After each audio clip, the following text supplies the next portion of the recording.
Hello students, जय Hind. Welcome back to my channel Jesus education point. जैसे कि बच्चे मैंने आपको बताया था कि मैं आपके लिए सीरीज लेकर के आ रहा हूँ एनसीईआरटी की। ओके, जैसा कि लास्ट वीडियो में बेटा हमने डिस्कस किया था चैप्टर नंबर 1 जो था हमारा chemical reactions and equation. I think आपको समझ में आ गया होगा। अब बात करते हैं बेटा चैप्टर नंबर 2 की। हम बात करेंगे ओके, इसके हम क्वेश्चंस भी डिस्कस करेंगे यहाँ पर और आपको बताएंगे इस चैप्टर में पढ़ना क्या क्या है, क्या क्या टॉपिक आपके इंपॉर्टेंट है। ओके, देखिए बेटा जब पहले जब बात करेंगे इसमें तो आपको मेंशन किया गया है कि आपको पता है बेटा एसिड और बेस के बारे में आप पहले से ही पढ़ते हुए आ रहे हो। एसिड बेसिकली बेटा माना जाता है कि वो खट्टे होते हैं टेस्ट में और ये क्या करते हैं, ब्लू लिटमस को रेड में कन्वर्ट कर देते हैं। और उसके अलावा जो बेस होता है बेटा बिटर इन टेस्ट होता है और ये रेड लिटमस पेपर को ब्लू कर देता है। ओके, अब बेटा होता क्या है ना, जब हम एसिड और बेस को जब इंडिकेट करते हैं तो हम यूज करते हैं एसिड बेस इंडिकेटर्स यूज करते हैं। ठीक है, अभी एसिड बेस इंडिकेटर्स क्या होते हैं, जो या तो अपना कलर चेंज करेंगे एसिड्स और बेस के प्रेजेंस में या फिर अपनी ऑडियो चेंज करेंगे, उन्हें हम कहते हैं एसिड बेस इंडिकेटर्स कहते हैं, जो इंडिकेट करते हैं, हमें बताते हैं कि एसिड कौन सा बेस कौन सा है बाय चेंजिंग देयर कलर और by changing their audio. Okay, अब ये इंडिकेटर्स भी बड़ा अलग अलग कैटेगरीज में आपके आते हैं। एक तो होते हैं बेटा आर्टिफिशियल, जिसे हम सिंथेटिक कहते हैं। एक होते हैं बेटा नेचुरल। ठीक है, नेचुरल में तो जैसे बेटा आपने एग्जांपल्स देखे कि होंगे, टर्मरिक हो गया, हल्दी जिसे कहते हैं आप। ठीक है, आपको पता है ना टर्मरिक जो होता है एसिड के प्रेजेंस में कोई कलर चेंज नहीं दिखाता, लेकिन बेस के प्रेजेंस में वो क्या होता है आपका, वो जाता है किस कलर का, रेडिश ब्राउन कलर हो जाता है, रेडिश ब्राउन इन कलर हो जाता है। ठीक है, नो चेंज। ओके, बात समझ में आ गई। वैसे बेटा आपके बहुत सारे, जैसे आपका हो गया टर्मरिक हो गया, लिटमस भी एक तरीके से बेटा क्या होता है नेचुरल इंडिकेटर की कैटेगरी में आता है। रेड कैवेज हो गया। सिंथेटिक में अगर देखेंगे तो बेटा आप देखेंगे मिथाइल ऑरेंज हो गया, यहाँ पर देखो मेंशन भी होगा मिथाइल ऑरेंज और फिनोक्सिलिन। ओके, जो अपने अपने कलर्स को इंडिकेट करते हैं इन द प्रेजेंस ऑफ एसिड और बेस। Done, that's good. अब जैसे कि बेटा यहाँ पर एक क्वेश्चन मेंशन है, आपका जो क्वेश्चन नंबर 1 देखो क्या कह रहा है यहाँ पर। ये कह रहा है कि अगर सपोज कीजिए आपके पास 3 टेस्ट ट्यूब्स हैं, जैसे कि मैंने यहाँ पर बना भी रखी है, ए बी सी मैंने नाम दे दिया। अब एक टेस्ट ट्यूब में बेटा आपने एसिड रखा है, एक में बेस, एक में डिस्टिल्ड वाटर है। अब पता नहीं है बेटा किस टेस्ट ट्यूब में क्या रखा हुआ है, ये हमें नहीं पता। हमें बस गिवन क्या है, एक रेड कलर का लिटमस पेपर गिवन है। तो बताओ कि कैसे आप आइडेंटिफाई करोगे किस टेस्ट ट्यूब में एसिड है, किस में बेस है और किस में डिस्टिल्ड वाटर है। तो बात को समझते बेटा, अगर रेड कलर का लिटमस पेपर आपके पास है तो उसको आप डालेंगे बेटा तीनों टेस्ट ट्यूब में जानेंगे, पहले तो 1 बाय 1। जिस टेस्ट ट्यूब में इसका कलर बेटा रेड से अगर ब्लू हो जाए तो समझ जाना उस टेस्ट ट्यूब में क्या है, बेस है। क्लियर? ओके, अगेन फिर आपने जो बेटा ब्लू कलर का जो लिटमस पेपर बन चुका है आपका, उसको बाकी 2 टेस्ट ट्यूब में आप डालेंगे जिसमें डिस्टिल्ड वाटर है और एसिड है। अगर ये दोबारा से रेड कलर हो गया तो समझ जाना बेटा उसमें क्या है, एसिड है, और बाकी जो बचा है उसमें हो जाएगा आपका distilled water. It's clear note? तो इस तरीके से हम डिस्टिंग्विश कर सकते हैं तीनों टेस्ट ट्यूब में क्या क्या रखा हुआ है। अब देखिए बेटा यहां पर आता है केमिकल प्रॉपर्टीज की बात करते हैं हम एसिड और बेसिस की। तो उससे पहले बेटा एक एक्टिविटी दे रखी है आपको, 2.1 दे रखी है। इसमें आपको अलग अलग टाइप के एसिड्स मेंशन है, जैसे कि आपका hydrochloric acid, sulphuric acid, nitric acid, acetic acid. Okay, और कुछ बेस दे रखी है, sodium hydroxide, calcium hydroxide, potassium hydroxide, magnesium hydroxide, ammonium hydroxide. Okay, और बोला क्या कि अगर put a drop of each of the solution and watch glass, आपने क्या इन सॉल्यूशन को बेटा वॉच ग्लास में लेना है, एक ड्रॉप, ठीक, कुछ ड्रॉप्स रखेंगे आपने। ओके, और उसके बाद उसमें आपने इंडिकेटर्स डालने 1 बाय 1 और बताने कि कलर चेंज क्या होगा।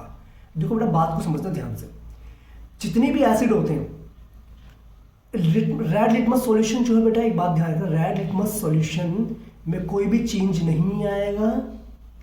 कब? जब हम एसिड में इसको डालेंगे तो। Clear note? लेकिन जब इसको बेस में डाला जाएगा तो ये हो जाएगा आपका किस कलर का, ब्लू कलर का हो जाएगा। ठीक है, सेम बेटा ब्लू लिटमस सॉल्यूशन केस में भी होगा। अगर हम इसको एसिड में डालेंगे तो ये रेड हो जाएगा, लेकिन अगर इसको बेस में डालेंगे तो कोई भी चेंज नहीं होगा। It's clear note? बात करें बेटा अगर फिनोक्सिलिन की, फिनोक्सिलिन क्या करता है बेटा, एसिड के प्रेजेंस में आपका क्या होता है, कलरलेस होता है। एसिड जब होता है तो उसमें कलरलेस होता है, लेकिन बेस की प्रेजेंस में क्या होता है आपका, इसका कलर हो जाता है पिंक हो जाता है। The presence of base. अब आप देख लेंगे बेटा किस केस में आपका पिंक कलर शो करेगा, किस केस में आपका कलरलेस शो करेगा, वो डिपेंड करता है एसिड कौन सा और बेस कौन सा है।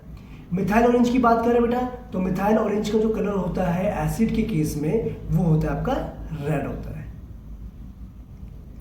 और बेस के केस में हो जाता है मिथाइल ऑरेंज का कलर येलो। सेम बेटा मिथाइल रेड का भी होता है। It's clear note, very nice.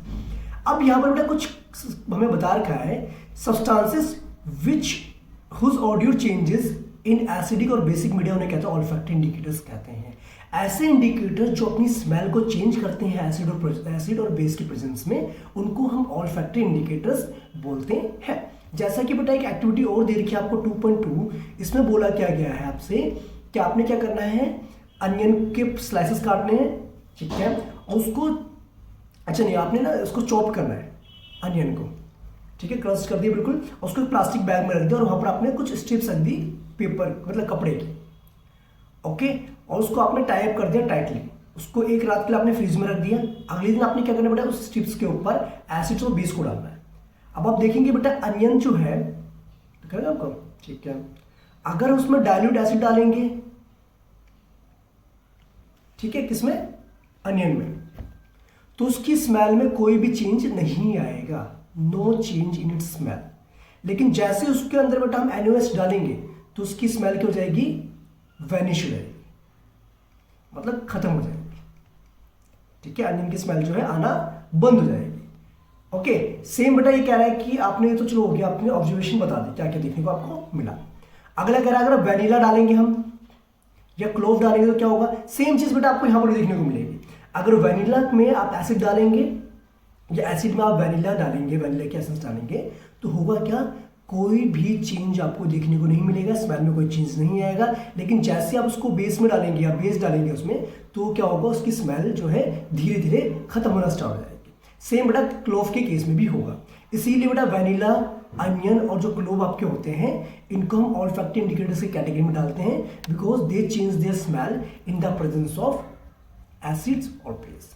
Acid के केस में बेटा इन तीनों में कोई भी चेंज नहीं आता है, स्मेल में कोई चेंज नहीं आता है। लेकिन बेस के केस में क्या होता है, इनकी ऑडियो चेंज हो जाती है, धीरे धीरे खत्म होना स्टार्ट होती है, वैनिश होना स्टार्ट हो जाती है। It's clear note, that's good. अब आगे बेटा बोला है कि एसिड्स और बेस जो है मेटल्स के साथ किस तरीके से रिएक्ट करते हैं।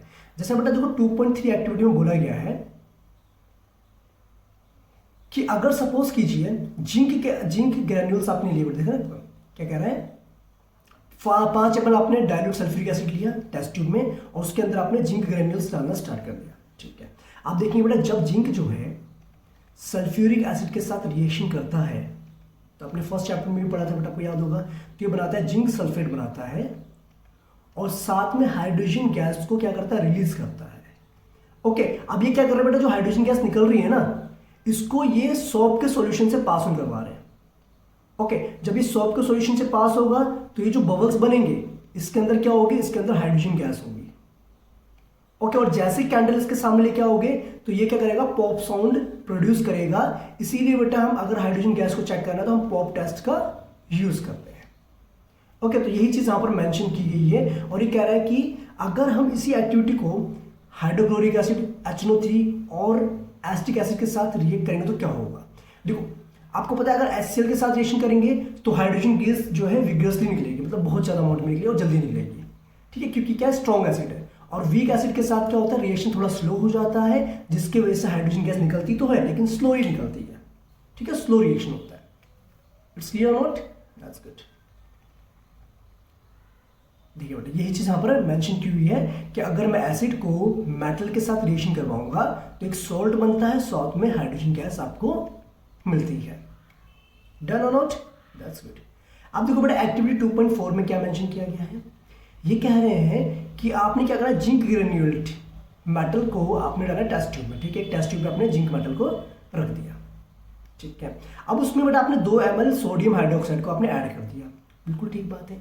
तो इस केस में भी क्या होगा बेटा, हाइड्रोजन गैस निकलेगी और साथ में सोडियम जिंकेट देखने को आपको मिलेगा। यानी कि अगर आप मेटल्स को बेस के साथ रिएक्शन करेंगे तब भी हाइड्रोजन गैस निकलती है, लेकिन यहां पर बेटा लिखा है सभी मेटल के साथ ये रिएक्शन पॉसिबल नहीं है, सिर्फ ये हाईली रिएक्टिव मेटल्स के साथ ही पॉसिबल है। क्लियर नोट, बात समझ में आई बात? वेरी नाइस, क्लियर रहेगा बेटा ये बात है आपको? गुड। अब अगली एक्टिविटी के थ्रू जो बताना चाहते हैं बेटा कि मेटल कार्बोनेट्स हो गए और मेटल हाइड्रोजन कार्बोनेट्स, अगर हम इनको एसिड के साथ रिएक्शन करवाते हैं तो क्या होगा? देखो बेटा इसमें ना सिर्फ बोला गया कि अगर मेरे पास दो टेस्ट ट्यूब है, ए एक बी है, 0.5 ग्राम मैंने सोडियम कार्बोनेट लिया एक टेस्ट ट्यूब में और 0.5 ग्राम मैंने सोडियम बाइकार्बोनेट यानी हाइड्रोजन कार्बोनेट लिया दूसरी टेस्ट ट्यूब में। अब दोनों में बेटा मैंने 2-2 ml क्या डाल दिया? हाइड्रोक्लोरिक एसिड डाल दिया। तो होगा क्या बेटा, वहां से जैसे आप हाइड्रोक्लोरिक एसिड डालोगे तो वहां से CO2 गैस जो निकलना स्टार्ट हो जाएगी और जैसे उसको हम पास करेंगे लाइम वाटर से यानी कि कैल्शियम हाइड्रोक्साइड सॉल्यूशन से, तो उसका कलर क्या हो जाएगा बेटा? मिल्की हो जाएगा। कैसे हो जाएगा? देखो देखिए बच्चे, जब सोडियम कार्बोनेट को हम एसिड के साथ रिएक्शन करवाते हैं तो एक सॉल्ट बनाता है, वाटर बनता है और साथ में हाइड्रोजन गैस लिबरेट आउट होती है। ओके, सेम बेटा बाइकार्बोनेट के साथ भी होता है, CO2 गैस निकलती है। अब इस CO2 को अगर आप लाइम वाटर से पास करेंगे तो आपको पता है व्हाइट कलर का प्रेसिपिटेट बनता है जो कि कैल्शियम कार्बोनेट आपका होता है। क्लियर? ठीक है, देखो बेटा, हाँ लेकिन एक बात और मैंने बताई थी बेटा आपको, अगर एक्सेस अमाउंट में आप CO2 गैस पास करते हैं सॉल्यूशन के अंदर से तो दोबारा से वो कलरलेस हो जाएगा। क्या बनाएगा आपका? वो बना देगा कैल्शियम हाइड्रोजन कार्बोनेट या कैल्शियम बाइकार्बोनेट भी हम इसको बोल सकते हैं।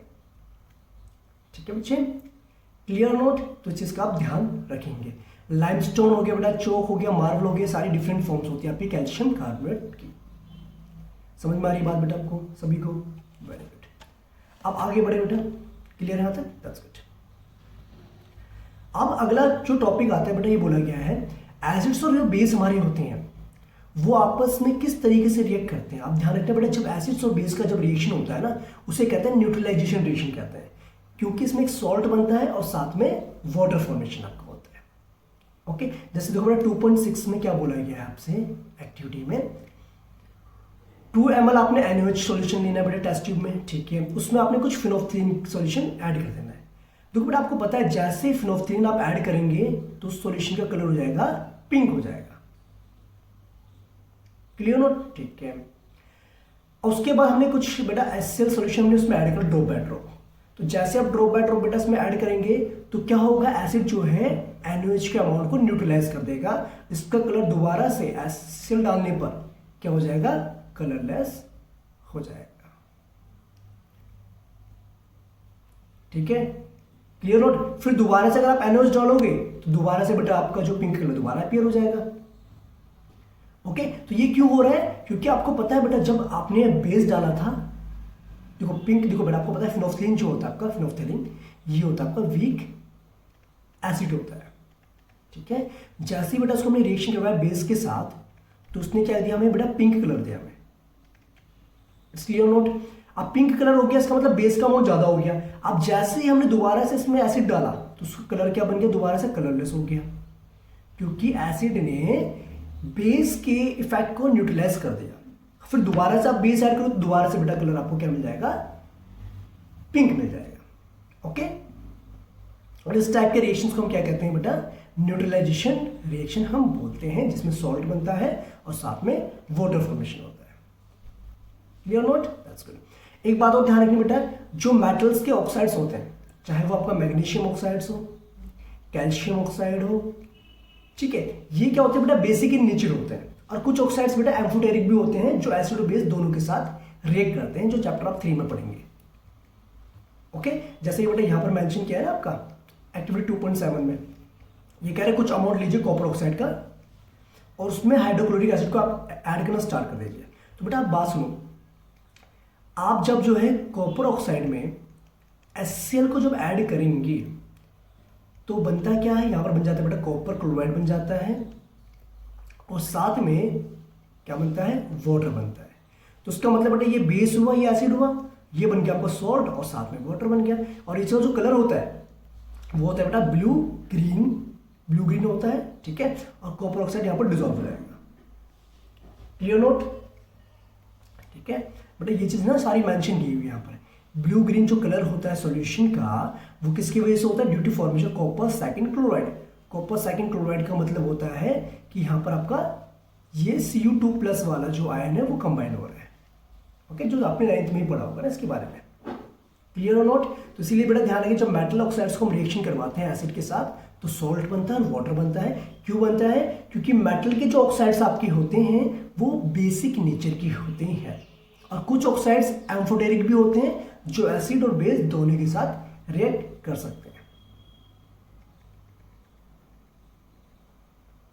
ठीक है बेटा, यहां पर लिखा है बिल्कुल, metal oxides are react with acid to give salt and water, क्योंकि बेसिक नेचर के होते हैं। ठीक है ना, ये देखो क्लियर नोट, सब बेटा मैंने यहां पर हाईलाइट किया हुआ है आपका।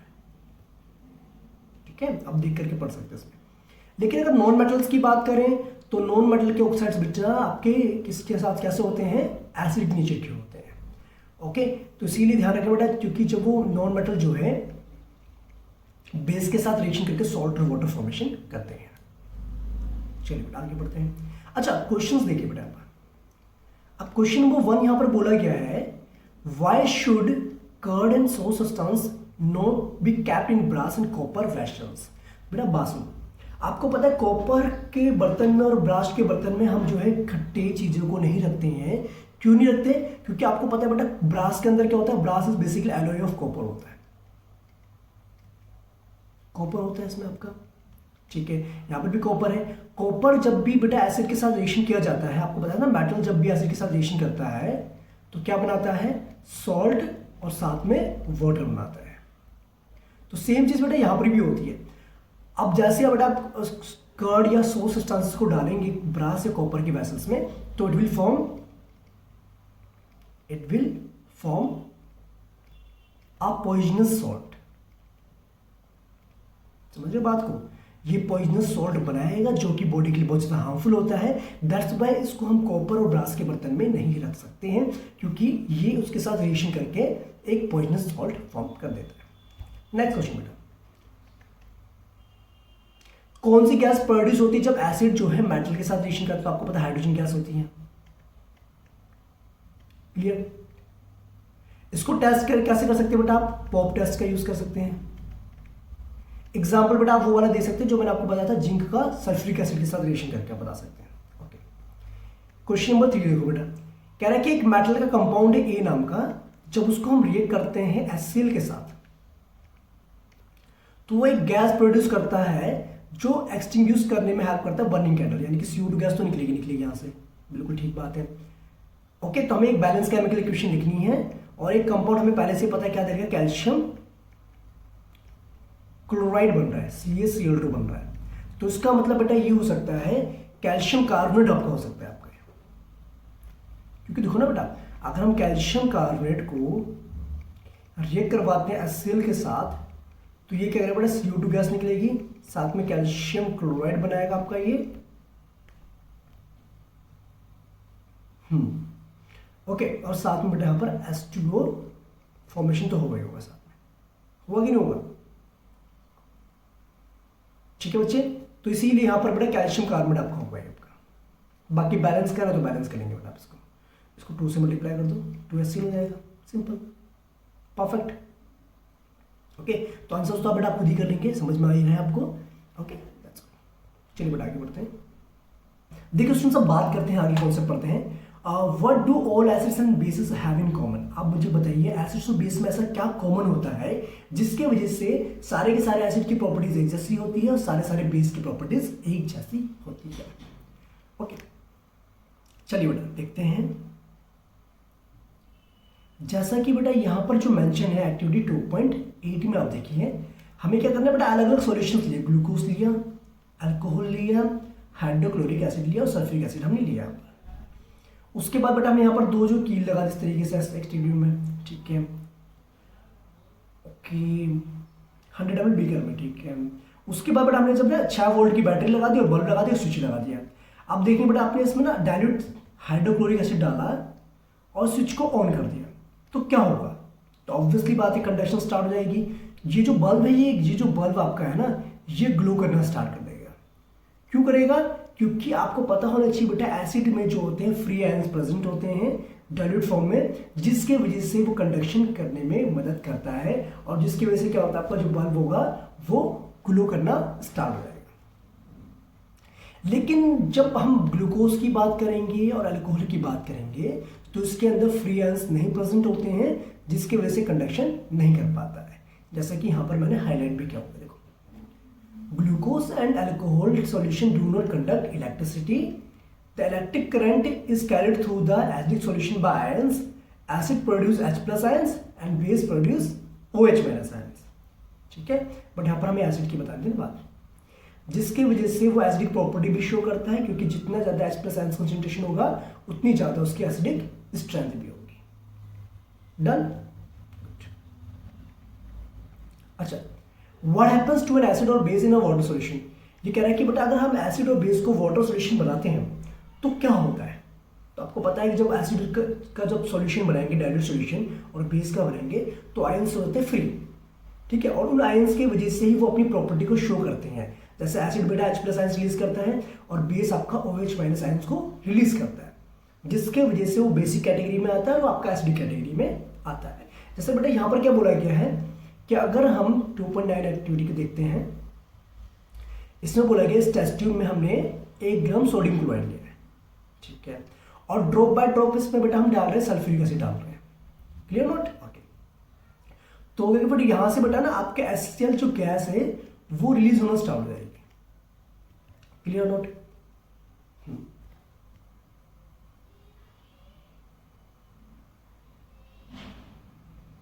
ठीक है, अब आपने क्या करना बेटा इस गैस को चेक करना है ड्राई लिटमस पेपर से और ब्लू क्या कहते हैं वेट लिटमस पेपर से, ब्लू कलर के। अब बेटा देखो, अगर आप ड्राई जो है लिटमस पेपर के कांटेक्ट में लेकर के आओगे तो ये जो ब्लू कलर का है तो उसको कोई कलर चेंज नहीं होगा, नो चेंज इन कलर। ऐसा क्यों? क्योंकि बेटा आपको पता होना चाहिए लिटमस पेपर या कोई भी इंडिकेटर अपना कलर तभी चेंज करता है जब उसमें H+ आयंस प्रेजेंट होते हैं या फिर OH आयंस प्रेजेंट होते हैं। समझिए बात को? तो ये जो ड्राई फॉर्म में है तो बेटा H+ आयंस फ्री तो है ही नहीं, तो उसके कांटेक्ट में आएंगे नहीं, इसलिए वो कलर चेंज नहीं करेगा। जैसे उसको आप गीला करेंगे तो क्या होगा, उसका कलर जो है ब्लू से रेड हो जाएगा। तो उस चीज का आप ध्यान रखेंगे, H+ आयंस जो यहाँ पर फ्री नहीं होते हैं, जिसकी वजह से ये आपका कंडक्शन नहीं करता है। ओके, ये कह रहा है बेटा अगर एक्टिविटीज को उसको करना चाहते हैं ह्यूमिड कंडीशन में तो आपको ये यूज करना पड़ता है गार्ड ट्यूब, जिसके अंदर होता है कैल्शियम क्लोराइड, और कैल्शियम क्लोराइड क्या करता है HCl गैस जो निकलती है ना उसको ड्राई करने में हेल्प करता है, ताकि एक्सपेरिमेंट आपका प्रॉपर्ली हो सके। देखा बेटा, ये एक्सपेरिमेंट हमें सजेस्ट करता है कि hydrogen ions in HCl are produce in the presence of water.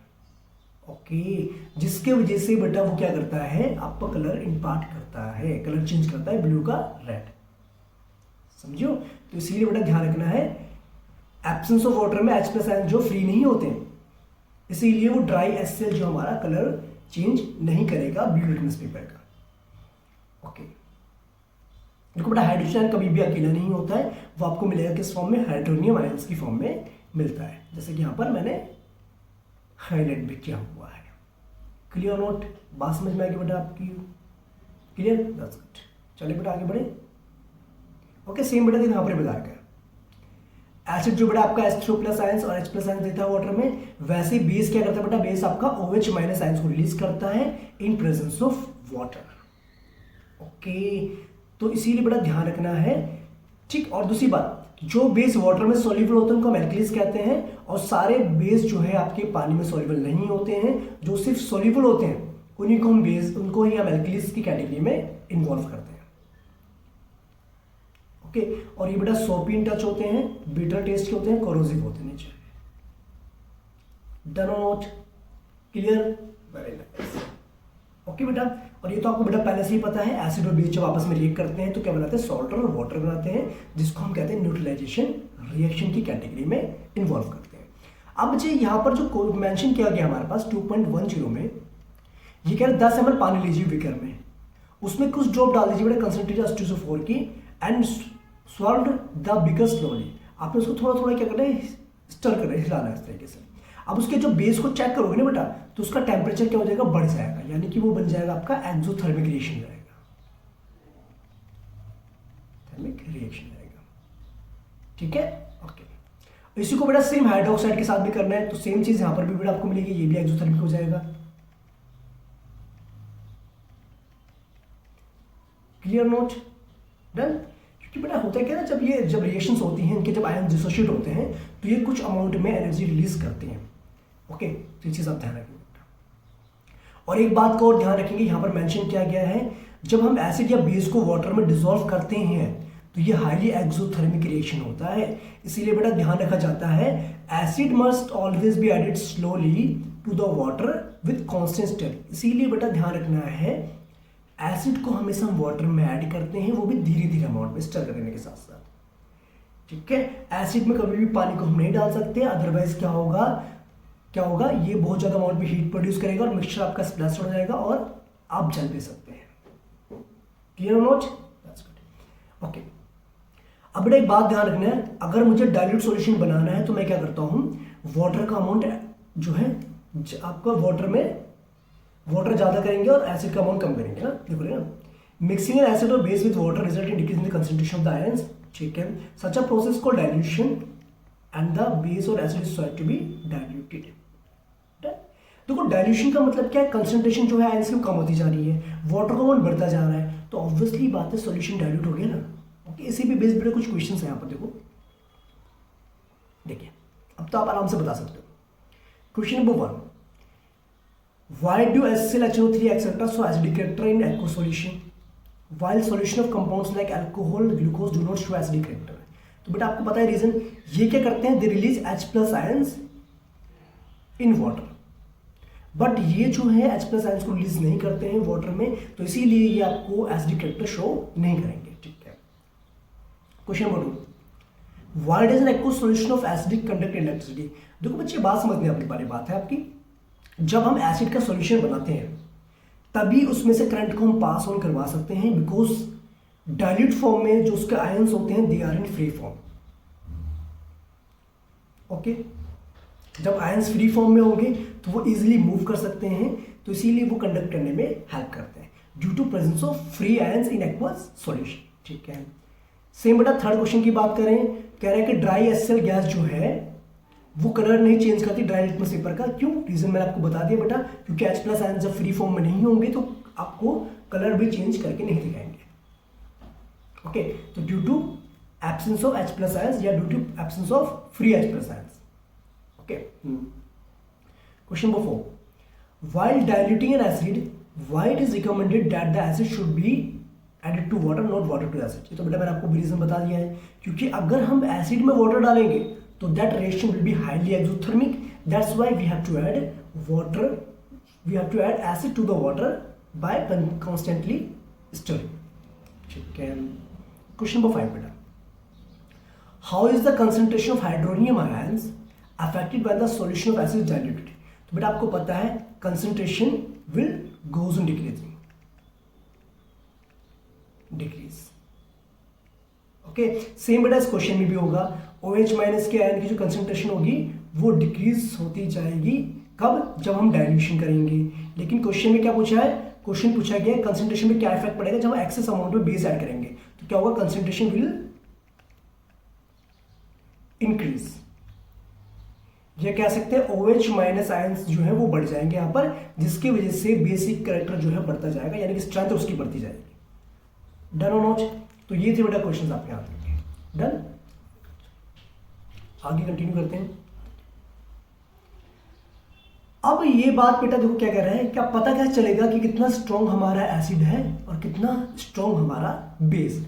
तो उसके लिए बेटा यहाँ पर एक यूनिवर्सल इंडिकेटर आता है जो बहुत सारे इंडिकेटर्स के मिक्सचर से बना होता है, जिसको हम पीएच पेपर भी बोलते हैं, पीएच पेपर भी बोलते हैं। ठीक है बच्चे, ध्यान रखने की बात, अगर पीएच जो है 7 है तो उसका मतलब वो न्यूट्रल है, 7 से ज्यादा है तो उसका मतलब वो बेस है, 7 से कम है तो उसका मतलब वो एसिड है, जैसे कि यहां पर मेंशन भी किया हुआ है। ओके, तो ध्यान रखना बेटा, जितनी ज्यादा पीएच होगी, जितनी ज्यादा पीएच होगी उतनी कम कंसंट्रेशन होगी किसकी, H+ आयंस की। ओके, तो उतना कम क्या होगा, एसिडिक होगा। और जितनी कम पीएच होगी उतना ज़्यादा वो बेटा वो क्या होगा, एसिडिक होगा। बात ध्यान रखिए, ठीक है। देखा ना बेटा को, एसिडिक नेचर जो इस तरफ 7 से कम होती जाएगी तो एसिडिक कैरेक्टर बढ़ता जाएगा, 7 से ऊपर होती जाएगी तो बेसिक कैरेक्टर बढ़ता जाएगा। ओके, जैसे कि बेटा यहाँ पर ना आपको बोला गया 2.11 आपकी जो एक्टिविटी है, इसमें क्या बोला गया आपको कि आपने पीएच वैल्यूज बतानी है जो डेटा यहाँ पर गिवन है, और बताना, रिकॉर्ड करना ऑब्जर्वेशन का, और नेचर वेचर सब कुछ बताना है बेटा आपको। देखो स्लाइवा की बात करें तो स्लाइवा बेटा इसका जो कलर होता है ना, पीएच का कलर, पीएच पेपर का, वो ग्रीन कलर का होता है, और उसका पीएच लगभग 6.8 से लेकर 7.4 तक वेरी करता है, ठीक है, मतलब एसिडिक से बेसिक तक, ठीक है।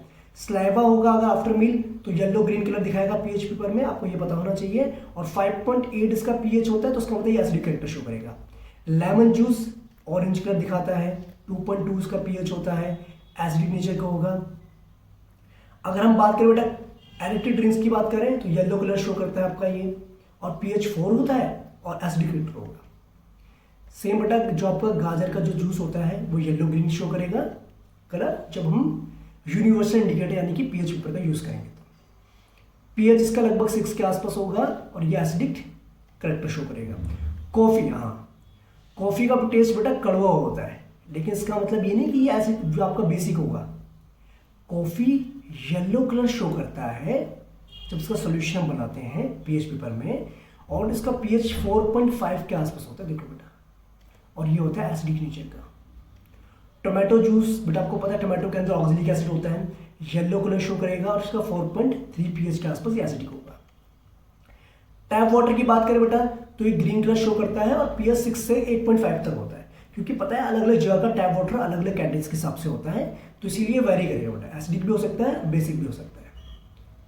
अगर हम बात करें NaOH की तो बेटा डार्क ब्लू कलर दिखाएगा, पीएच इसका 14 होता है और बेसिक नेचर का होता है, स्ट्रॉन्ग बेस होता है। सेम बेटा HCl केस में रेड कलर इसका होता है पीएच में, और 0 इसका पीएच होता है, और ये एसिडिक कैरेक्टर शो करता है, यानी ये स्ट्रॉन्ग एसिड होता है। ओके, तो ये बेटा आपको टेबल पता होनी चाहिए। ओके, यहाँ से भी क्वेश्चन पुट अप कर लेते हैं बेटा आपके सामने। ये है आपका पीएच पेपर, ठीक है। देखो यहाँ पे दिखा रहा है ना, गैस्ट्रिक जूस का पीएच 1.2 के आसपास है, तो ये ऑरेंज कलर दिखा रहा है। लेमन जूस का देखो बेटा यहाँ पर क्या है ना, प्योर ब्लड का और वाटर का हमारा ग्रीन कलर दिखा रहा है, 7.4 पीएच है। मिल्क ऑफ मैग्नीशिया यानी कि MgOH2, तो बेटा sodium hydroxide NaOH, clear, that's good. Okay, अब एक बात ध्यान रखिए बेटा, एसिड की जो स्ट्रेंथ होती है वो डिपेंड करती है H+ आयंस पे, और बेस की स्ट्रेंथ डिपेंड करती है OH- आयंस पे, ठीक। तो एसिड क्या करता है बेटा, आपको H+ आयंस देता है, जितना ज्यादा H+ आयंस रिलीज करेगा उतना वो स्ट्रॉन्ग एसिड होगा, जितने कम रिलीज करेगा H+ आयंस उतना वीक वो एसिड होगा, तो इस चीज को आपने ध्यान रखना है। जब बात करते हैं पीएच की क्या इंपॉर्टेंस है हमारी लाइफ में, लेट्स कंटिन्यू। देखो हमारी बॉडी जो बेटा आपको पता है 7.0 से लेकर 7.8 पीएच की रेंज में वर्क करती है। आपको ये भी पता है बेटा अगर रेन वाटर का जो पीएच है अगर 5.6 से कम हो जाता है तो वो एसिड रेन कन्वर्ट हो जाती है आपकी, और यही वाटर अगर आपका रिवर्स में जाएगा तो ऑब्वियसली बात है ये रिवर्स के वाटर का भी पीएच लो कर देगा, जिसके वजह से जो एक्वेटिक एनिमल्स हैं, एक्वेटिक जो प्लांट्स हैं, उनको सर्वाइवल होने में दिक्कत हो जाएगी बेटा, ठीक है। ओके, जैसे बेटा आपको पता है कि जो पीएच होनी चाहिए सॉइल की एक पार्टिकुलर पीएच होनी चाहिए, पीएच रेंज होनी चाहिए, ओके, 6 से लेकर के 7 के आसपास बेटा पीएच होनी चाहिए सॉइल की। ओके, अगर इससे ज्यादा होती है या कम होती है तो उसको हमें न्यूट्रलाइज करने के लिए एसिड या बेस का यूज करना पड़ता है। ओके, जैसे कि यहाँ पर बेटा बोला गया एक्टिविटी 2.12 में कि 2 ग्राम आपने सॉइल ली टेस्ट ट्यूब में, उसमें 5 ml आपने पानी डाल दिया, उसको फिर शेक किया आपने, फिर फिल्टर करने के बाद बेटा जो पानी बचा ना आपका उसका आपने पीएच मेजर करना है यूनिवर्सल इंडिकेटर से,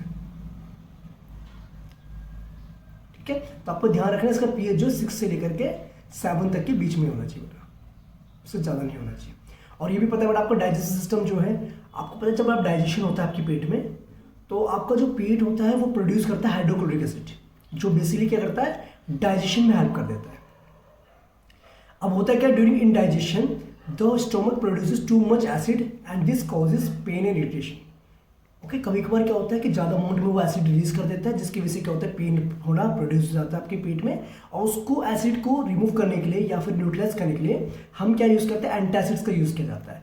समटाइम्स जैसे मैग्नीशियम हाइड्रोक्साइड हो गया, मिल्क ऑफ मैग्नीशिया जिसको हम कहते हैं, यानी कि माइल्ड बेस यूज़ करते हैं। ऐसा नहीं कि आप स्ट्रॉन्ग बेस लेना स्टार्ट कर दें। ओके, अगर आपके पेट में एसिडिटी हो रही है, पता चला आप सोडियम हाइड्रोक्साइड खाना स्टार्ट कर दिया, तो पेट फिर क्या है पेट। ओके, दोनों ही स्ट्रॉन्ग होंगे तो एक्सेस अमाउंट में हीट प्रोड्यूस होगी। ओके, तो इसीलिए हम माइल्ड बेस का यूज़ करते हैं सो दैट एसिड को न्यूट्रलाइज कर सकें और हम एसिडिटी से बच जाए। सेम बट आपको पता है टूथ डिके की बात करें, अगर हमारे माउथ का पीएच 5.5 से कम हो जाएगा तो हमारी जो एनामल की जो लेयर है ना, दांत के ऊपर की जो लेयर होती है, वो धीरे धीरे डिके होना स्टार्ट हो जाएगी। ओके, इसीलिए जो माउथ का पीएच जो आपका 5.5 से कम नहीं होना चाहिए। क्लियर ना बेटा? क्योंकि जो बैक्टीरिया प्रेजेंट होता है हमारे माउथ में, वो एक तरीके का एसिड प्रोड्यूस करते हैं शुगर को और फूड पार्टिकल्स को डिग्रेड करके। डन। आपने बड़े ये भी देखा होगा कुछ एनिमल्स होते हैं, जैसे कि कुछ आपके स्टिंग्स यानी बी स्टिंग, मधुमक्खी डंक मारती हो तो होता क्या है बेटा, जैसे आपके रेड आंट होती हैं, ठीक है, या फिर निडल स्टिंग होती हैं, इन सब के अंदर क्या होता है, मिथेनोइक एसिड प्रेजेंट होता है। मिथेनोइक एसिड प्रेजेंट होता है। इसीलिए जैसे बेटा ये अगर हमारी बॉडी को अगर डंक मारते हैं ना ये इंसेक्ट्स, तो होता है क्या, वहाँ पर बर्निंग पेन होना स्टार्ट हो जाता है। ओके, और उसको न्यूट्रलाइज करने के लिए हम यूज़ कर सकते हैं बेटा, क्या यूज़ कर सकते हैं, बेकिंग सोडा का सॉल्यूशन का हम यूज़ कर सकते हैं। ठीक है, ओके डन। जैसे बेटा आपको यहाँ पर मेंशन क्या कर रखा है, नेचुरल ऑकरिंग आपको एसिड्स बता रखे। विनेगर के अंदर एसिडिक एसिड होता है, ऑरेंज के अंदर सिट्रिक एसिड होता है, टैमरिन यानी इमली के अंदर बेटा टार्टरिक एसिड होता है, टोमेटो के अंदर ऑक्जेलिक एसिड होता है, कर्ड के अंदर लैक्टिक एसिड होता है, लेमन के अंदर सिट्रिक एसिड होता है, आंट स्टिंग और निडल स्टिंग इनके अंदर दोनों के अंदर मिथेनोइक एसिड प्रेजेंट होता है। ओके, तो ये भी आपको पता होना जरूरी बेटा, यहाँ से 1 मार्क के क्वेश्चन एग्जाम्स में पूछ लिए जाते हैं। अब देखो बात करते हैं बेटा क्वेश्चंस की। देखो क्वेश्चन नंबर 1, आपके पास बेटा 2 सॉल्यूशन ए और बी नाम का, पीएच दे रखा है, ए का आपको 6 दे रखा है, बी का है 8, तो किस सॉल्यूशन के अंदर हाइड्रोजन आयंस ज्यादा होंगे? तो ऑब्वियसली बात है जिसका पीएच बेटा कम होगा 6 वाले के अंदर H+ आयंस क्या होंगे, ज्यादा होंगे। ठीक है, कौन सा एसिडिक ज्यादा है बेटा? ऑब्वियसली बात है ये एसिडिक है, और 8 वाला आपका बेसिक है। ठीक है, okay. Question number 2, what effect does the concentration of H+ ions have on the nature of solution? ये कह रहा है कि H+ आयंस का क्या इफेक्ट होता है बेटा? देखो, अगर H+ आयंस कंसंट्रेशन ज्यादा होगी तो वो स्ट्रॉन्ग एसिड होगा, अगर कम होगी तो वो वीक एसिड होगा। तो ये आपने ध्यान रखना है। Third question, do basic solution also of H+ ions? If yes then why this are basic in nature? देखो, ये कह रहा है कि जो बेसिक सॉल्यूशन हमारा होता है, क्या उसके अंदर भी H+ आयंस होते हैं? बिल्कुल होते हैं, बट वो बहुत बहुत कम अमाउंट में होते हैं। They are in very small amount, इसीलिए वो अपने आप को शो नहीं कर पाते हैं। ओके, इसीलिए वो बेसिक कैरेक्टर शो करता है। Clear? That's good. Question number 4, under what condition, soil condition, do you think a farmer would treat the soil of his field with quicklime, slackline और कैल्शियम कार्बोनेट? देखो बेटा आपको पता है कैल्शियम ऑक्साइड की बात करें, क्विकलाइम की बात करें, स्लैगलाइम की बात करें, या फिर कैल्शियम कार्बोनेट की बात करें, ठीक है, तो ये सब क्या है ना बेटा, ये आपको पता है कि एक तरीके से बेसिक नेचर के प्रॉपर्टी शो करते हैं। Okay, clear? तो इसीलिए जब आपका पीएच जो है, पीएच अगर 6 से कम होता है सॉइल का, तो उस केस में जो है फार्मर को ये यूज करना पड़ेगा। Clear note? बात समझ में आ गई? तो ये चीज आपने ध्यान रखना। क्लियर? अभी तक सब समझ में आ रहा है बच्चों आपको? हो सकता है वीडियो थोड़ी सी लेंथी हो जाए। ओके, बस आपको क्या है ना समझ में आना चाहिए बेटा कॉन्सेप्ट सारे। चलिए बेटा आगे बढ़े, तो आगे तो सॉल्ट्स के बारे में बात करते हैं। देखो यहाँ पर ना 2.13 एक्टिविटी में आपको अलग अलग टाइप के सॉल्ट्स गिवन हैं, और जो कि बेटा बने हुए हैं या तो स्ट्रॉन्ग एसिड से या फिर स्ट्रॉन्ग बेस से। कोई ऐसा सॉल्ट भी बेटा जिसमें आपका स्ट्रॉन्ग एसिड तो है लेकिन बेस आपका वीक है, ठीक, जिसमें आपका स्ट्रॉन्ग बेस तो है लेकिन एसिड आपका वीक है। तो इस टाइप के इन्होंने यहाँ पर जो है सॉल्ट्स इंडिकेट कर रखे, क्योंकि आपको पता बेटा सॉल्ट बनते कैसे, जब एसिड और बेस आपस में रिएक्ट करते हैं तो सॉल्ट बनते हैं। सिंपल सी बात है आपको, ठीक है। तो डिपेंड करता है बेटा सॉल्ट आपका एसिडिक होगा या बेसिक होगा, डिपेंड करता है किस टाइप के एसिड या बेस से वो बना हुआ है। अगर strong acid strong base combine होगा तो पीएच बेटा 7 होगा, इसका मतलब वो न्यूट्रल होगा। ओके, अगर वो स्ट्रॉन्ग एसिड से बना है और वीक बेस है तो उसका मतलब पीएच जो है 7 से कम होगा और सॉल्ट जो बनेगा वो एसिडिक सॉल्ट की कैटेगरी में आपका आएगा। डन। ओके, अगर स्ट्रॉन्ग बेस और वीक एसिड है तो बेसिक होगा नेचर में वो और पीएच जो है 7 से ज्यादा होगा। क्लियर हो? जैसे बेटा सोडियम क्लोराइड ये न्यूट्रल सॉल्ट आपका है, पोटेशियम नाइट्रेट ये भी न्यूट्रल है, एल्यूमिनियम क्लोराइड ये बेटा आपका न्यूट्रल नहीं होगा, ये आपका होगा कौन सा, एसिडिक सॉल्ट होगा। जिंक सल्फेट की बात करें तो ये भी बेटा आपका क्या होगा, स्ट्रॉन्ग एसिडिक सॉल्ट आपका है। कॉपर सल्फेट की बात करें ये भी आपका एसिडिक सॉल्ट है। सोडियम एसिटेट की बात करें ये आपका बेसिक सॉल्ट है, ये भी बेसिक है, ये भी आपका बेसिक है, क्योंकि इसमें स्ट्रॉन्ग बेस यूज हुए है ना। समझो बात कौन समझो। जैसे मैं एक एग्जांपल लेके बताता हूँ, अगर मैं पोटेशियम नाइट्रेट की बात कर रहा हूँ तो पोटेशियम नाइट्रेट कैसे बना है बेटा, पोटेशियम नाइट्रेट बना है जब पोटेशियम हाइड्रोक्साइड को अगर मैं HNO3 के साथ रिएक्शन करवाऊंगा तो बेटा ये बेस हुआ स्ट्रॉन्ग बेस, ये स्ट्रॉन्ग एसिड हुआ, इनका जब आपस में रिएक्शन होगा तो क्या बनेगा, पोटेशियम नाइट्रेट बनेगा ना बेटा, साथ में H2O। इसीलिए ये आपका जो सॉल्ट है ये न्यूट्रल सॉल्ट है। तो इस चीज का आपने बेटा ध्यान रखना है, कौन सा सॉल्ट किससे बना हुआ है। ठीक है, chemicals from common salt. Okay, अब बेटा बात करते हैं कॉमन सॉल्ट। आप सभी जानते हैं बेटा कॉमन सॉल्ट होता है आपका NaCl होता है, जिसका यूज करके हम बहुत सारे जो है कंपाउंड्स बना सकते हैं, जैसे sodium hydroxide, baking soda, washing soda, bleaching powder, ये सारे के सारे हम यहाँ से प्रोड्यूस कर सकते हैं। अच्छा बेटा, अगर मैं NaCl का एक्वा सॉल्यूशन बनाता हूँ तो इस एक्वा सॉल्यूशन को कहते हैं ब्राइन सॉल्यूशन, कहते हैं, क्या कहते हैं, ब्राइन कहते हैं, जैसे कि यहाँ पर मेंशन किया हुआ है। ओके, जैसे ही आप बेटा इस ब्राइन सॉल्यूशन से क्या करेंगे, करंट को पास करना स्टार्ट करेंगे तो आप देखेंगे बेटा कैथोड की तरफ तो बेटा हाइड्रोजन गैस निकलेगी और एनोड की तरफ क्या निकलेगा, क्लोरीन गैस निकलेगी। ओके, क्योंकि होता है क्या, और नीचे क्या बन जाएगा, यहाँ पर बन जाएगा NaOH सॉल्यूशन आपका बन जाएगा। ठीक है, ओके, क्योंकि यहाँ पर लिखा है देखो, it decomposes to form sodium hydroxide बनेगा आपका, और इस प्रोसेस को हम क्लोर एल्कली प्रोसेस भी कहते हैं। मतलब इलेक्ट्रोलाइटिक जब डिकम्पोजिशन हम करते हैं सोडियम मतलब सोडियम क्लोराइड का, तो उस केस में बेटा क्या होता है, आपको क्लोरीन गैस भी निकलती है और एल्कली फॉर्मेशन भी होता है, इसीलिए इसको हम क्लोर एल्कली प्रोसेस भी बोलते हैं। तो ये रिएक्शन आप ध्यान रखेंगे। Clear note, very good. और सोडियम जो हाइड्रोक्साइड का सॉल्यूशन बनेगा वो कैथोड के नजदीक ज्यादा बनेगा। ठीक है, Na+ आयन से यहाँ पर आगे जा रहे हैं, बट आप मूव करेंगे, आपको पता है ना, पॉजिटिव वाले जाएंगे नेगेटिव की तरफ, सोडियम आयन इधर मूव करेगा, H+ भी इधर मूव करेगा, लेकिन निकलेगी कौन सी गैस, हाइड्रोजन गैस, क्योंकि इसकी स्पीड जो इसके कंपेरिजन में ज्यादा होती है। सेम बेटा यहाँ पर भी होगा, OH भी मूव करेंगे और क्लोरीन भी मूव करेंगे। डन और नोट, वेरी गुड। अब हाइड्रोजन गैस बेटा आपको पता है काफी जगह पे यूज की जाती है, फ्यूल्स, मार्गरीन, अमोनिया, फर्टिलाइजर्स बनाने में यूज करते हैं। क्लोरीन को वाटर ट्रीटमेंट में, स्विमिंग पूल्स, PVC सब आपको पढ़ना है बेटा। ठीक है, कोई भी क्वेरी हो ना बेटा आप मुझे बता सकते हैं। और NaOH तो बेटा आपको पता है डीग्रीजिंग के लिए हम यूज करते हैं, soaps, detergents, paper making, artificial fibres बनाने में यूज करते हैं। अब ये जो बेटा आपका क्लोरीन गैस है, इसका यूज करके हम ब्लीचिंग पाउडर भी बना सकते हैं। ब्लीचिंग पाउडर बेसिकली बनता है कैसे बेटा, अगर आप ड्राई स्लैग्ड लाइम में अगर आप क्लोरीन गैस को पास करवाएंगे तो कैल्शियम ऑक्सो डाइक्लोराइड करके बेटा आपका ये बनेगा calcium oxo chloride, calcium oxy chloride.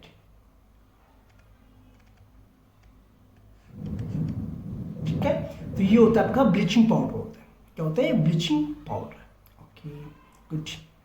Bleaching powder बेटा आपको पता है काफी जगह पे इसको यूज किया जाता है, ऑक्सीडाइजिंग एजेंट की तरह भी हम यूज करते हैं, ड्रिंकिंग वाटर को जर्म्स से फ्री बनाने के लिए भी हम यूज करते हैं, और ब्लीचिंग कॉटन, लाइनिन, इन सब टेक्सटाइल इंडस्ट्रीज में भी हम इसको यूज करते हैं। दूसरा बेटा आपका था बेकिंग सोडा, यानी इसका फॉर्मूला क्या होता है बेटा, NaHCO3। सोडियम बाइकार्बोनेट को ही हम बेकिंग सोडा बोलते हैं। इसमें बेटा पकौड़े को टेस्टीज बनाने के लिए, क्रिस्पी बनाने के लिए हम यूज करते हैं, या फिर कभी कभार फास्ट कुकिंग के लिए भी हम इसको यूज करते हैं। ओके, फास्ट कुकिंग के लिए भी हम इसको यूज करते हैं। ये आपको बेटा फॉर्मेशन दे रखा है किस तरीके से आपका ये बनता है। ठीक है, जैसे कि यहां पर मेंशन किया हुआ है। Okay, NaCl, water, CO2 gas और अमोनिया मिलकर के क्या बनाती है बेटा, सोडियम बाइकार्बोनेट बनाते हैं, साथ में अमोनियम क्लोराइड बनता है। और बेटा होता है क्या ना, इसको अगर हम हीट करेंगे ना तो इसमें से CO2 गैस निकलती है, तो आपको पता ही बेटा, ये तो आप पहले ही पढ़ चुके हैं, ठीक है। और ये CO2 जो है ये हेल्प करती है इसको स्पॉन्जी बनाने के लिए, केक वगैरह को। ओके, देखो बेटा बेकिंग सोडा का यूज बोल रहे हैं, अगर बेकिंग सोडा में आप थोड़ा सा माइल्ड एसिड को ऐड कर देंगे जैसे टार्टरिक एसिड को, तो ये बना देगा, क्या बना देगा, सोडियम सॉल्ट ऑफ एसिड, जिसको हम कहते हैं बेकिंग पाउडर कहते हैं। समझ रहे हो बात को बेटा, तो ये चीज आपने ध्यान रखना है। इसको बेटा एंटासिड्स की तरह भी हम यूज करते हैं, यानी कि केक को स्पॉन्जी वगैरह बनाने के लिए भी हम यूज करते हैं। और ये एक तरीके से सोडा एसिड फायर एक्सटिंग्विशर की तरह भी इसको यूज किया जाता है। तो ध्यान रखना बेटा बेकिंग सोडा क्या चीज है और बेकिंग पाउडर क्या है। बेकिंग सोडा आपका है NaHCO3 है, और इसमें अगर हम माइल्ड एसिड को ऐड करेंगे तो ये बना देगा आपका बेकिंग पाउडर बना देगा। डन और नॉट। अच्छा बेटा यहां से क्वेश्चन पूछा जाता है आपके एग्जाम में वॉशिंग सोडा से। वॉशिंग सोडा क्या होता है बच्चे, वॉशिंग सोडा आपको पता होगा सबको बेटा, ये होता है आपका Na2CO3.10H2 है। इसके साथ बेटा 10 जो है वाटर के मॉलिक्यूल्स अटैच्ड होते हैं। ओके, रिक्रिस्टलाइजेशन ओके, अगर बेटा हम सोडियम कार्बन को रिक्रिस्टलाइजेशन करते हैं ना इस तरीके से, तो ये आपको देगा वॉशिंग सोडा प्रोवाइड कर, जो कि बेसिक सॉल्ट होता है। ओके, ये परमानेंट हार्डनेस को रिमूव करने के लिए बेटा यूज किया जाता है ना। गिलास, सॉप और पेपर इंडस्ट्री में इसको यूज किया जाता है। सोडियम के कंपाउंड्स बनाने में जैसे यूज किया जाता है। क्लीनिंग एजेंट की तरह यूज किया जाता है। परमानेंट हार्डनेस को रिमूव करने के लिए भी हम वॉशिंग सोडा का यूज करते हैं। ओके, अब जैसे बेटा आपने एक्टिविटी दे रखी 2.15, इसमें बोला गया अगर कुछ क्रिस्टल्स जो है कॉपर सल्फेट के, अगर मैं वॉल्यूम ट्यूब में उसको हीट करता हूं तो कलर जो है कॉपर सल्फेट का वो क्या हो जाएगा, कलर हो जाएगा। ठीक है, do you notice water drops in the volume tube. अब बेटा देखो जब आप कॉपर सल्फेट को हीट करोगे ना, तो वैसे बेटा पता है आपको जो कॉपर सल्फेट होता है वो ब्लू कलर का होता है, ठीक है, लेकिन लगेगा आपको ड्राई फॉर्म में वो। ओके, तो जैसे उसको हीट किया जाए तो उसका वाटर जो है आपका वेपराइज होकर उड़ जाएगा, जो आपके मॉलिक्यूल्स होते हैं जिनको हम कहते हैं वाटर क्रिस्टलाइजेशन बोलते हैं। एक्चुअल में होता है क्या ना बेटा, ये जो वाटर के मॉलिक्यूल्स आपके हैं, देखो देखा ना आपका वाटर क्रिस्टलाइजेशन क्या होता है, fix number of water molecules होते हैं जो प्रेजेंट होते हैं 1 फॉर्मूला यूनिट ऑफ सॉल्ट। जैसे कॉपर सल्फेट की बात करें, जब कॉपर सल्फेट को रिक्रिस्टलाइज किया जाता है ना बेटा, तो उसमें 5 H2 के मॉलिक्यूल्स कंबाइन कर जाते हैं, लेकिन रहेगा वो ड्राई फॉर्म में। ओके, लेकिन मॉलिक्यूल्स जो उसके अटैच होते हैं, आपने पढ़ा था वॉशिंग सोडा में Na2CO3.10H2 होता है। पिछले चैप्टर में आपने पढ़ा था फेरस सल्फेट के बारे में, FeSO4.7H2 के बारे में पढ़ा था। तो ये जो वाटर के मॉलिक्यूल्स इन्हें कहते हैं वाटर ऑफ क्रिस्टलाइजेशन, जो एक फॉर्मल यूनिट के साथ कंबाइन हो जाते हैं जब इनको रिक्रिस्टलाइज किया जाता है। तो clear note, done, that's good. अब वैसे ही बेटा एक क्वेश्चन और आता है आपको यहाँ पर प्लास्टर ऑफ पेरिस पे से। प्लास्टर ऑफ पेरिस बेसिकली बेटा POP होता है, ठीक है। इसका फॉर्मूला आपको पता होना चाहिए बेटा, होता है कैल्शियम सल्फेट.12H2 होता है।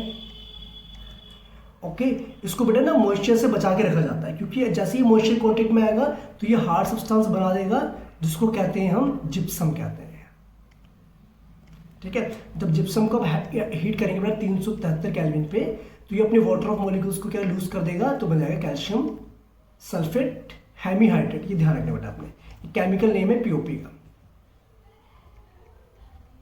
ठीक है। ये एक व्हाइट कलर का पाउडर होता है, इसको पानी में मिक्स करने में क्या बना देगा, जिप्सम बना देगा। तो इस तरीके से बेटा इसकी रिएक्शन अपनी ध्यान रखनी है।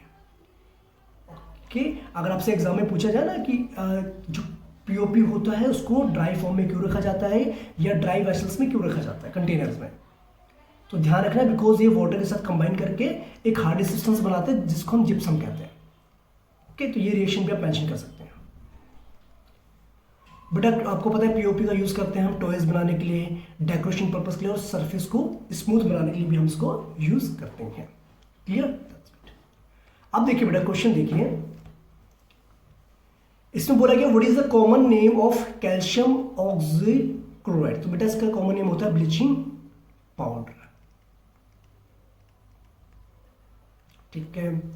Name the substance which on treatment with chlorine yield bleaching powder. तो आपने बेटा ऐसे कंपाउंड का नाम बताना है जिसको हम क्लोरीन के साथ रिएक्ट करवाएंगे तो ब्लीचिंग पाउडर बने। तो आपको पता है कैल्शियम हाइड्रोक्साइड होता है बेटा आपका स्लैग्ड लाइन, ठीक है। Name the sodium compound which is use for softening the hard water. Hard water को सॉफ्ट करने के लिए बेटा कौन सी होता है आपका washing soda. Done. What happens if the solution of sodium bicarbonate is heated? ये कह रहा है कि अगर मैं सोडियम बाइकार्बोनेट को हीट करूँ तो ऑब्वियसली बात है बेटा आपको पता है CO2 गैस निकलती है। ओके ये था बेटा आपका सोडियम बाइकार्बोनेट को जब आप हीट करेंगे तो आप देखेंगे बेटा यहाँ पर CO2 गैस निकलती है, साथ में क्या बनता है बेटा सोडियम कार्बोनेट बनता है ना, और साथ में H2O फॉर्मेशन होता है आपका। एक बार चेक कर लीजिए, आप इसको देख लीजिए, बेकिंग सोडे वाले केस में हमने देखा था।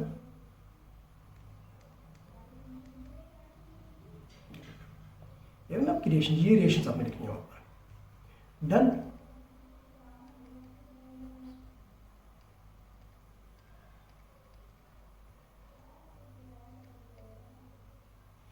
क्लियर? अपनी बात समझ में आई बेटा आपको? Very good. अब fifth question, write an equation to show reaction between plaster of Paris and water. तो आपको पता है यहाँ पर जिप्सम बन जाता है तो वो रिएक्शन आप यहाँ पर मेंशन कर देंगे।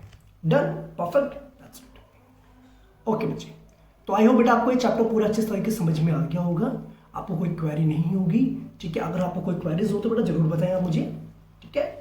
ओके डन बेटा। चलिए बेटा बात करते हैं एक्सरसाइज क्वेश्चन, थोड़ा डिस्कस कर लेते हैं। Let's continue. देखो पहला question, a solution turns red को जो ब्लू में कन्वर्ट करता है उसका पीएच ऑब्वियसली बात है बेटा 7 से बड़ा होगा, यानी कि डी ऑप्शन होगा, 10 होगा। Solution reacts with crushed egg shells to give a gas that turns lime water milky. बेटा आपको पता होना चाहिए जो एग शेल्स होते हैं ना वो कैल्शियम कार्बोनेट के बने होते हैं, और जब उसको हम HCl के साथ रिएक्शन करवाएंगे ना तो वो CO2 गैस रिलीज करता है, साथ में कैल्शियम क्लोराइड करके एक आपका सॉल्ट बनाएगा। तो ये CO2 गैस आपकी है वो क्या करेगा, लाइम वाटर को मिल्की कर देगा। Okay clear note? तो उसका मतलब वो एसिड के साथ रिएक्शन करेगा ना बेटा, तो HCl होगा option B. Okay third question देखो बेटा, 10 ml solution of NaOH is found to be completely neutralized by 8 ml of HCl solution। ठीक है, 10 ml बेटा जो हमारा NaOH है उसको हमने न्यूट्रलाइज कर दिया 8 ml HCl से, ठीक है। यानी कि रेशियो कितना हो रहा है बेटा, दोनों का रेशियो हो रहा है 8:10:8, यानी ये होगा आपका पास 5:4, ठीक है। अब कह रहे हैं 20 ml अगर हमें सॉल्यूशन है तो NaOH का, तो बताओ कितना HCl आपको चाहिए होगा उसको न्यूट्रलाइज करना। तो ऑब्वियसली बात है बेटा आपको क्या करना पड़ेगा, इनका रेशियो के बराबर करना पड़ेगा इसको, 20 ml HCl और इसको x मान लेते हैं हम। तो ये जो हमारे पास कितना है बेटा, x बराबर में 16 आ जाएगा। 16 ml जो हमें एसिड चाहिए होगा तभी ये न्यूट्रलाइज कर पाएगा बेस को। अब बेटा बताइए कौन सा जो हमारे पास which one of the following type of medicine हम यूज करेंगे इन डाइजेशन को ट्रीट करने के लिए, यानी कि जिसमें एसिड का अमाउंट बढ़ जाता है, तो एंटासिड्स का हम यूज करते हैं। चलिए 5 हमारा है, इससे बोलेंगे वर्ड इक्वेशन आपने लिखनी है, उसके बाद बैलेंस करना है। ओके देखिए सल्फ्यूरिक एसिड है बेटा, उसको रिएक्ट करेंगे जिंक ग्रेन्यूल्स के साथ, तो आपको क्या मिलेगा बेटा, यहां पर मिलेगा क्या मिलेगा, जिंक सल्फेट मिलेगा और साथ में हाइड्रोजन गैस मिलेगी।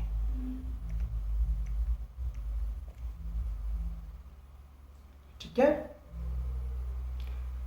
Clear, very good. यानी देखा जाए बेटा H2SO4 को जब आप रिएक्शन करवाएंगे Zn के साथ तो आप देखेंगे ये बनेगा जिंक सल्फेट बनेगा ZnSO4 साथ में H2 गैस, तो ये तो ऑलरेडी बैलेंस्ड है बेटा। हाइड्रोक्लोरिक एसिड को रिएक्ट करेंगे मैग्नीशियम रिबन के साथ, तो बेटा आपको पता है HCl को जब मैग्नीशियम रिबन के साथ रिएक्शन करेंगे तो ये बनेगा MgCl2